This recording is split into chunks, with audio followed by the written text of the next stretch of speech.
अस्सलाम वालेकुम स्टूडेंट, कैसे हो मेरे प्यारे स्टूडेंट्स। उम्मीद करता हूँ आप सब लोग बाखैरियत से होंगे।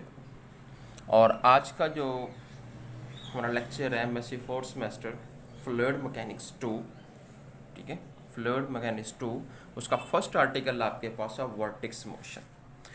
सबसे पहले हम वर्टिक्स को डिफ़ाइन करते हैं। वर्टिक्स आपके पास होता है क्या? मैं आपको सिंपल एग्जांपल देता हूँ वर्टिक्स की। वर्टिक्स बेटा आपके पास आपके घर में वॉशिंग मशीन सभी के घर में होती हैं। जब वॉशिंग मशीन का जो पानी होगा उसके अंदर जब हम मशीन में डालते हैं तो जो पानी है वो इस सर्कल फॉर्म में मूव करता है। जब आप चलाते हो पानी को, लेट्स सपोज वो यूं मूव करते हुए एक अपने नीचे पाइप की तरफ इंटर हो जाता है। अब जो वाटर है उसका यूं सर्कल फॉर्म में मूव करना हम उसे क्या बोलेंगे? वर्टिक्स बोलते हैं। यूं ही आपका वॉश बेसिन जो आपके पास है, वॉश बेसिन का अगर वॉश बेसिन के जो होल होगा उसमें अगर कोई चीज़ फंस जाती है तो आप उसको, उसमें पानी ऐड हो जाता है तो आप उसे निकाल देते हो। वो जो चीज़ फंसी होती है, पानी जो उसका होगा वाटर, वो भी यूं मूव करता है और फिर वो क्या होता है, एक होल की तरफ मूव कर जाता है सारे का सारा। अब वाटर का यूं मूव करना आपके पास वो सारा क्या होगा, वो आपके पास वर्टिक्स होगा। हम इसे बोलते हैं वाटर का एक सर्कल फॉर्म में मूव करना। हम इसकी डेफिनेशन करते हैं। सबसे पहले डेफिनेशन इसकी क्या है? द रोटेटिंग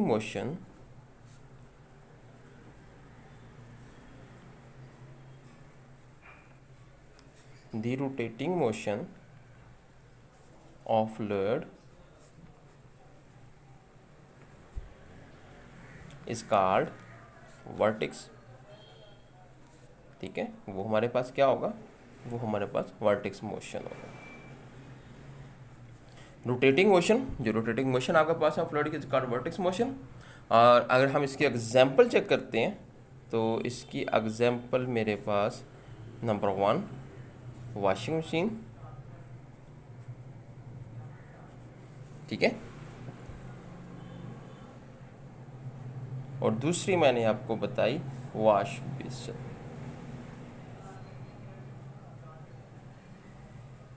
इसकी क्या होगी? इसकी एग्जांपल होगी। अब वर्टिक्स मोशन तो हमें समझ आ गई। वर्टिक्स मोशन है क्या? पानी का एक रोटेटिंग करना वाटर का। तो वो हमारे पास क्या होगा, या इस तरह के जो भी आपके पास फ्लूइड आ जाएगा वो हमारे पास क्या होगा? वर्टिक्स फॉर्म में आ जाएगा। और इसकी 2 टाइप्स है। ये आपके बेसिकली ऐसे आपने नोट्स बनाने हैं अपने।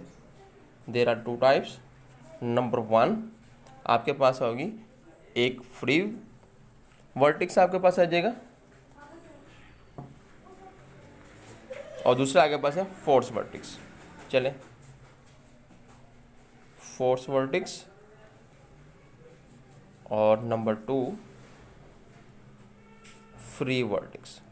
अब क्या करेंगे, हम इन दोनों को वन वन करके एक्सप्लेन मैं करता हूँ अब इसको कि फ्री वर्टिक्स आपके पास क्या होगा या फिर फोर्स वर्टिक्स आपके पास क्या होगा। नंबर 1 मैं यहाँ एक्सप्लेन करता हूँ आपको। सबसे पहले फोर्स वर्टिक्स।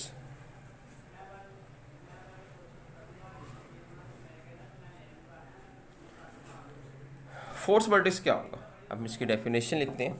इसकी डेफिनेशन आपके पास है व्हेन एक्सटर्नल फोर्स,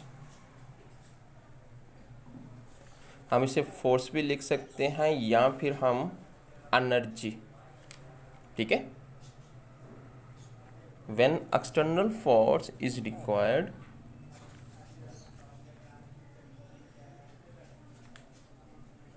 ठीक है to keep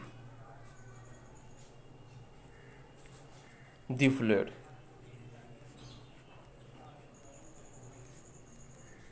in vortex motion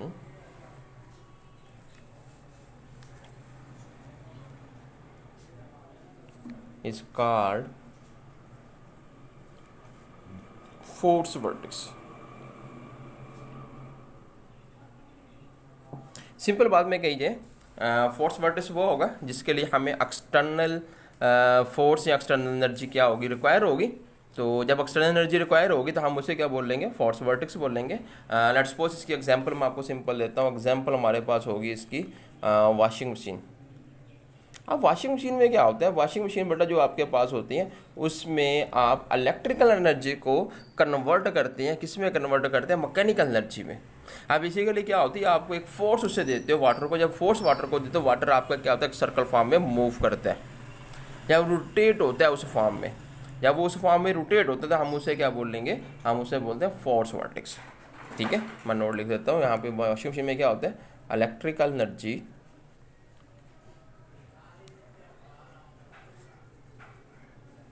या यूँ कर लें, इलेक्ट्रिकल फोर्स कन्वर्ट टू किस में होती है, मैकेनिकल में।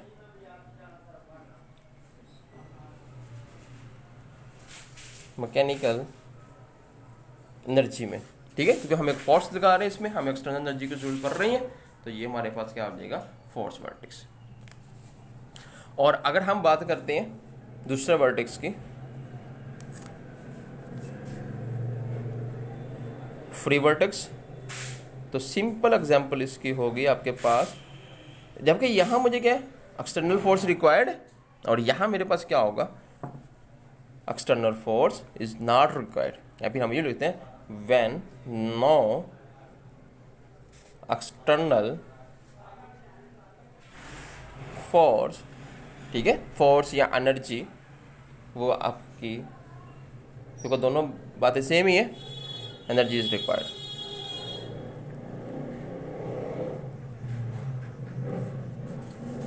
अब इसकी जो एग्जांपल आपके पास होगी वो कौन सी होगी, वॉश बेसिन। ठीक है, अब यहाँ देखो, यहाँ हमें इलेक्ट्रिकल एनर्जी की ज़रूरत है उसको वाटर को मूव करने के लिए, तो हमें फोर्स वर्टेक्स का नाम दिया। यहाँ वॉश बेसिन जो हमारे पास है, यहाँ अगर आपके पास वाटर उसमें इकट्ठा हो जाता है तो उसके लिए हम क्या करते हैं, हम जो भी उसका होल होगा उसमें से जो भी चीज़ें फंस जाती है वो निकाल देते, तो वाटर जो होगा आपके पास ऑटोमेटिकली वो मूव करता हुआ वहाँ से सर्कल फॉर्म में मूव करेगा, और पानी जो भी होगा वो निकल जाएगा वहाँ से, उसको हम कोई एनर्जी नहीं दे रहे। तो वॉश बेसिन जो हमारे पास होगा वो फ्री वर्टेक्स की आपके पास एग्जांपल आ जाती है, और वॉशिंग मशीन जो आपके पास हो जाएगी वो क्या होगी, फोर्स वर्टेक्स की। ठीक है, चलिए अगर ये फ्री वर्टेक्स आपके पास है तो हमें पता है यहाँ आपके पास कोई एनर्जी रिक्वायर्ड नहीं है आपके पास, तो जब एनर्जी रिक्वायर्ड नहीं आपके पास है तो फिर हमारे पास क्या होगा, जो टार्क होगा, ये सेकेंड ईयर में आप कर चुके हो, जो टार्क होता है आपके पास वो किसके इक्वल होगा, ज़ीरो के इक्वल। और टार्क जो होगा हमारे पास उस किसके इक्वल होता है, ये फोर्स मल्टीप्लाई डिस्टेंस के, किसके इक्वल होगा, फोर्स मल्टीप्लाई डिस्टेंस के इक्वल होता है। और जो फोर्स होगी हमारे पास, ठीक है, जो फोर्स होती हैं वो किसके इक्वल होती हैं, वो कोई भी बॉडी की फोर्स जो होगी वो ज़ीरो के इक्वल होगी। इट्स मीन एफ जो होता है वो किसके इक्वल होता है, ज़ीरो के। एफ ज़ीरो अगर आपके पास आ गई, सारा ज़ीरो हो गया, देन टार्क आपके पास किसके इक्वल आ गया, ज़ीरो के, और torque is equal to zero, ये उसका साइन है। और टार्क किसके इक्वल होता है, टार्क ये होता है angular changing of angular momentum या एंगुलर वेलोसिटी के। ठीक है, अब एल मेरे पास क्या है, मैं फिर आपको बताता जाऊँ, L is the angular momentum. ठीक है, एल हमारे पास क्या होगा, एक एंगुलर मोमेंटम होता है, जो कि आपको पता है torque is equal to D L over D T, ये टॉर्क इज इक्वल टू होता है।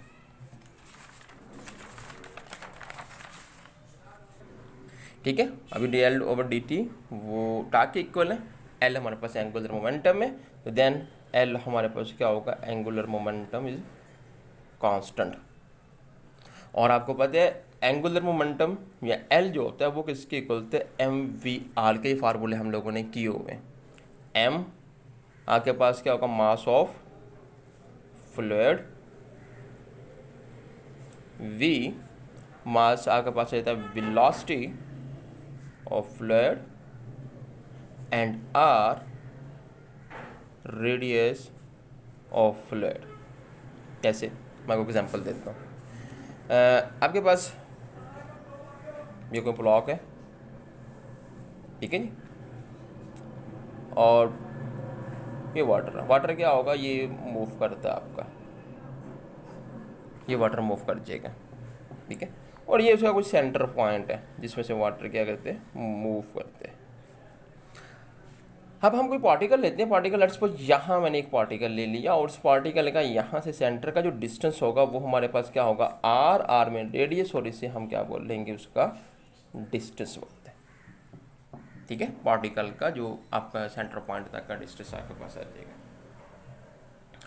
तो जाहिर बात है अगर एल कांस्टेंट है तो एम वी आर भी आपके पास क्या होगा, ये भी जाहिर बात है कोई कांस्टेंट होगा।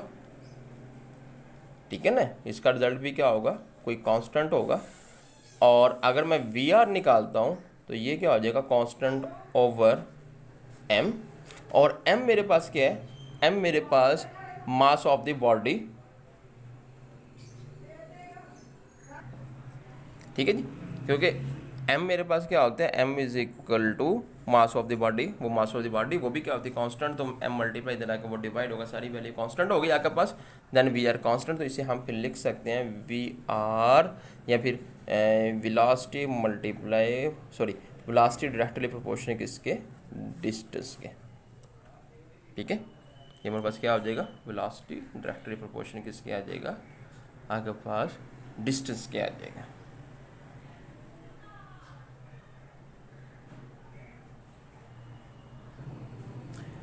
ठीक है जी, तो यहाँ मैं आपको एक हिंट देता जा रहा हूँ, केस ऑफ फ्री वर्टेक्स, क्योंकि हम फ्री वर्टेक्स ही कर रहे हैं। ठीक है, इसमें क्या होता है आपके पास, डिस्टेंस इस डायरेक्टली प्रोपोर्शनल से, डिस्टेंस इंक्रीज द वेलोसिटी, जो आपकी वेलोसिटी होगी वो क्या होगी, वो आपके पास डिक्रीज होगी। ठीक है, वेलोसिटी क्या होगी आपके पास, डिक्रीज आपके पास हो जाएगी। लेट्स सपोज फिर मैं एग्जांपल आपको एक देता हूँ, ये कोई ब्लॉक आपके पास है और ये वाटर का मूव करना, ये उसका क्या होगा, सेंटर पॉइंट हो जाएगा। लेट्स सपोज हम 3 पार्टिकल ले लेते हैं यहाँ पे, एक का ये डिस्टेंस, एक का ये डिस्टेंस, एक का ये होगा ये distance. Let's suppose R1 R2 R3 और ये क्या होगा 1 2 3। ठीक है, अब इसकी क्या है, हमने अभी बात की डिस्टेंस इंक्रीज, जैसे डिस्टेंस इंक्रीज हो रहा है, देखो इसका कम डिस्टेंस, इसका उससे ज़्यादा डिस्टेंस, इसका उससे वेलोसिटी क्या होगी उसकी, वो डिक्रीज होती जाएगी। तो इसका जो हम पे लिखेंगे तो हम क्या करेंगे, लेट्स सपोज ये V1 है, ये V2 है, ये V3 आपके पास आ जाते हैं, या ऊपर से नीचे की मूव करते हैं तो ये आ जाएगा V1 V2 V3। ठीक है, V3 जो लेस देन होगा V2 से, V2 लेस देन होगा V1 से। तो यूं ही अगर हम इसका ग्राफ ड्रा करता हूँ मैं इसका, आप देखिए वेलोसिटी यहाँ पे क्या, वेलोसिटी डिक्रीज हो रही है। अगर मैं इसका ग्राफ ड्रा करता हूँ तो ग्राफ इसका बहुत सिंपल से है आपके पास, यूँ इसका ग्राफ बन जाएगा, ये R ये V। ठीक है, ये चीज़ आपके पास ये ग्राफ बनेंगे। तो यहाँ से हमें क्या, डिस्टेंस ये R की साइड है, डिस्टेंस जैसे जैसे इंक्रीज हो रहा है वेलोसिटी उसकी क्या हो रही है, डिक्रीज हो रही है आपके पास। ठीक है, और एक और नोट में लिख लीजिएगा, बोल देता हूँ, velocity of particle centre of vertex motion is maximum. Velocity जो आपके पास पार्टिकल की वो सेंटर ऑफ मोशन में आपके पास क्या होगी, सेंटर ऑफ वर्टेक्स में, उसके सेंटर ऑफ वर्टेक्स में वो क्या होगी, वो बिल्कुल मैक्सिमम आपके पास होगी। ये चीज़ याद रखिएगा, जो वेलोसिटी होती है पार्टिकल की वो सेंटर ऑफ वर्टेक्स मोशन में इस क्या होगी आपके पास, वो मैक्सिमम होगी। ये था आपके पास फ्री वर्टेक्स का। अब हम चलते हैं फोर्स वर्टेक्स पे।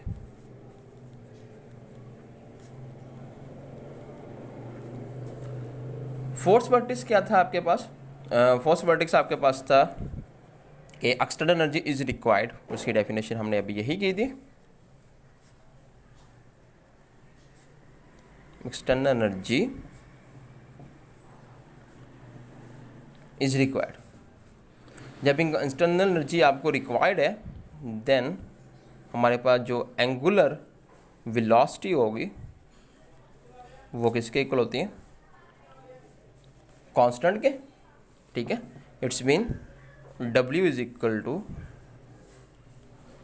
कांस्टेंट, और जो वेलोसिटी होती है वो इज इक्वल टू होती है RW के, और W में अगर निकालता हूँ तो वो मेरे पास आ जाएगा V/R के। Then V directly proportional R के आपके पास आ जाएगा। ठीक है, अब यहाँ हम चेक करते हैं नॉट में इसका, फिर भी यहाँ पे लिखता हूँ not the particle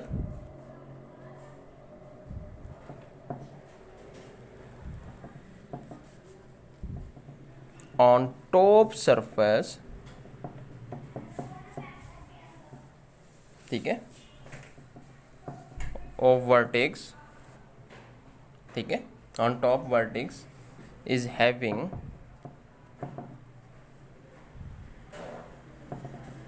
maximum velocity।